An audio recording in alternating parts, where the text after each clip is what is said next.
ready to start, you developed it, you programmed it, and now you are trying to find your audience. So how could you do it? How could you do the marketing? How do you reach the people who will buy your game and who will stay connected to your game? I found an expert who will explain me how it works. My name is Thorsten Zippan. I'm one of the founders and one of the CEO of eGamesMedia. eGamesMedia is a company which is related to partners, to IT partners, to publishers, to every partner who would like to do special marketing activities in gaming. Like if you would like to have your own cup, your own team, your own booth, your own exhibition show, everything which is related to computer and video games can be done by our agency. And we will look for the right partners or we'll do it by our own for you. Who are your games you're working with? For which games are you already doing the marketing? We have the advantage that we are not addicted to any game. We can choose the best game which fits to the partner, the best game which has the biggest community, and so we take out the best parts for every partner and we make an individual choice for everyone. We don't have a standard thing like gaming banners. We always do special things for special partners, and in the past 11 years we work with about 100 partners like Volkswagen, BenQ, Deutsche Messe Hannover, Messe Berlin, Messe Stuttgart. And could you illustrate it with an example what you have done? Just one example? For example, for Volkswagen, we were the first company who introduced Volkswagen in the gaming market with more than one car on the show. So they got an own booth with over 100 square meters, own GTI racing tournaments with Carrera Bahn to play with, and raffles, and a very, very high emotional experience. And this is one of the experience, and for every partner we're doing online or offline a special gaming related appearance. How did you catch up that idea? How do you come to that point to make a gaming marketing? 12 years ago we started to have a small network cafe, and we invited people to come and to play games, and then we went to Leipzip at home in 1998, and we met with publisher and with IT companies. They asked us what can we do together, and we said like, that's a really, really good question. And then it took over a decade to work out and to make the proof of concept for different concepts, and now we have a very, very long time of experience, a very long list of partners and events, and now which kind of events and marketing activities fit to each company. And what are you looking for in about a year? Where do you want to be in 1 year, and what is your focus? What's your aim? There are two major goals for us. The one goal is to establish the esports entertainment convention, which is our own exhibition concept as a roadshow with our partner Deutsche Messe AG in Hannover as a roadshow. And the other thing is, in 2 or 3 years, that we are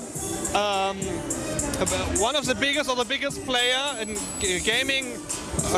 gaming agency and gaming marketing activities, which are beside or below casual, normal banner, normal TV sport activities. Okay, and well, your personal background, you already told a little bit about it. Which kind of gamer background do you have personally? I started playing and I was 6 years old with Space Invaders, had my own Commodore 64 with 12 years, and my Commodore Amiga, no Atari, as I got older. And so I have a very long time relationship to games. And yeah, it was a hobby, and then I started to make it as a business.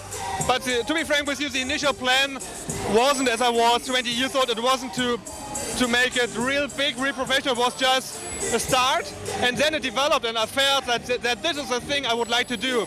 I studied informatics and mathematics, but the thing I'm doing right now is the thing I would like to do, and this is something you don't know if you're 18 or 19 years old. And well, as you're an expert about of the industry, give us some points where the trend's going in the gaming industry.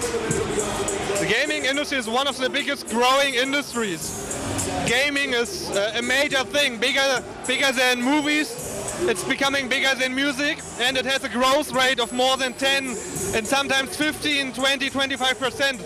Especially the online games and the online communities are growing by x square. So you double your people are playing by a certain amount of years every part, and so this is something where you are really in a market is really growing, but where you can do a lot of mistakes. And I know a lot of companies who don't unfortunately have an expert by their side, and they waste lots, dozens, thousands and millions of money because they don't have the idea, and they don't have the idea of how to address the gamer and how to make an authentic and good marketing, because the gamer knows more about your product than the product manager in general.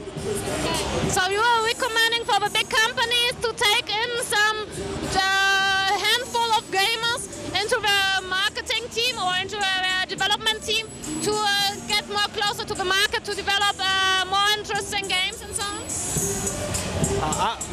My idea are two things. The one thing is talk generally to your target group. If they are gamers, sport people, just have a dialogue to your target group. And on the other hand, a lot of people are not looking TV anymore. A lot of people are more on the internet or on the gaming. And if you would like to address those kind of people, you need new kind of marketing tools and marketing channels. And this is the thing where we are good at, to show you how to do this. Okay, I get that idea. And yeah, just finally, what would you say? What do you think about the games convention till now? I like personally the games convention very, very much. I'm sad about the idea of moving it to Cologne, because there's there are a lot of conflicts about the people. If they go to Cologne, Cologne is much more expensive, so you will lose a lot of exhibitors. You will have a smaller exhibition, and I hope that there will be one winner at the end, and that the games convention or the success of the games convention will be a good game show, and that we don't have the same problems like E3 or ECTS in LA or London, and that we will stay at this place where we are right now. And I'm a little bit afraid that we will lose this position by having those kinds of fights for this exhibition. Let's cross your fingers for that it's going to stay here or stay at a good place or continuing good. And yeah, thank you that you found time, and thank you that you, that you cried here so loud and shouted and tried out all your voice for giving that little interview. We wish you good luck for your business, and thank you. Thank you, it was my pleasure.